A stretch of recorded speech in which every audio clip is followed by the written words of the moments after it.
சேக்கிரார் அவர்கள் பெரிய புராணத்தில் சொல்றார், ஒரு மன்னன் எப்படி இருக்க வேண்டும். ஒரு மன்னனை பொறுத்தவரை முதல்ல மன்னனால பிரச்சனை வரக்கூடாது, தன்னால் தன் பரிசனத்தால் சுற்றி இருக்கக்கூடியவனால பிரச்சனை வரக்கூடாது. ஊனமிகு பகைத்திறத்தால் அந்த மன்னனுக்கு இருக்கக்கூடிய காவல்துறையோ படை வீரர்களோ அவங்களால பிரச்சனை வரக்கூடாது. கல்வரால் ஒரு திருட மன்னனுக்கு கீழே ஆட்சியில் இருக்கும்போது திருடனால பிரச்சனை வரக்கூடாது.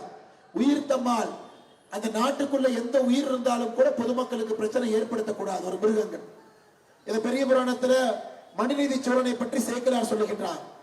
தன்னால் தன் பரிசனத்தால் ஊனமிகு பகைத்திறத்தால் கல்வரால் உயிர் தம்மால் ஆனபயம் ஐந்தும் தீர்ந்து அரங்காப்பான் அல்லோனே. ஆனா இன்னைக்கு ஸ்டாலின் ஐயாவை பாருங்க, இந்த 5 பேர் பிரச்சனையும் கூட ஸ்டாலின் அவர்கள் தமிழ்நாட்டுடைய முதலமைச்சராக முதல் பிரச்சனை அவர்னால, 2வது பிரச்சனை அவர் குடும்பத்தினால், 3வது பிரச்சனை 64 லாக்கப் மரணங்கள் அவர் கீழே இருக்கக்கூடிய காவல்துறையால். அருமை சொந்தங்களே, ஒரு மன்னனாக நம்முடைய நாட்டினுடைய முதலமைச்சராக பிரதமராக நாம் வாக்களித்த ஒருவரை இந்த பதவியில் அமர வைக்கும் பொழுது அடிப்படை சில விஷயங்களை எதிர்பார்க்கின்றோம். அடிப்படை விஷயங்கள், ஒரு மனிதனுடைய உயிருக்கு பாதுகாப்பு, சொத்துக்கு பாதுகாப்பு, ஒரு மனிதன் நிம்மதியாக வாழக்கூடிய ஒரு சூழ்நிலையை ஏற்படுத்தி கொடுக்க வேண்டிய ஒரு கடமை, இது அனைத்திலும் கூட தன்னுடைய கடமையை தவறி இருக்கின்றார்.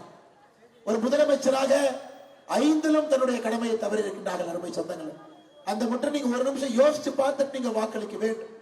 எனக்கு கோயம்புத்தூரை பொறுத்தவரை அடுத்த கட்டம் போகணும், ஆனா போகாம இருக்கும்.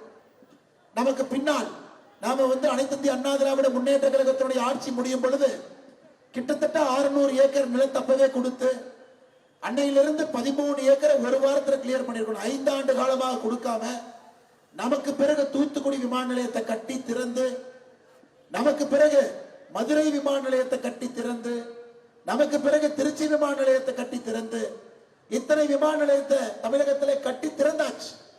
ஆனா கோயம்புத்தூரை பொறுத்தவரை இன்னைக்கும் 5 ஏக்கர் கொடுக்காம அப்படியே நிக்குதுங்க. ஐயா யோசிச்சு பாருங்க, கோயம்புத்தூருடைய வளர்ச்சி எந்த அளவுக்கு தடைபட்டிருக்கிறது. மெத்தன போக்கான ஒரு ஆட்சி. நான் கொடுக்க மாட்டோம், என்னன்னாலே பார்த்துக்கலாம்.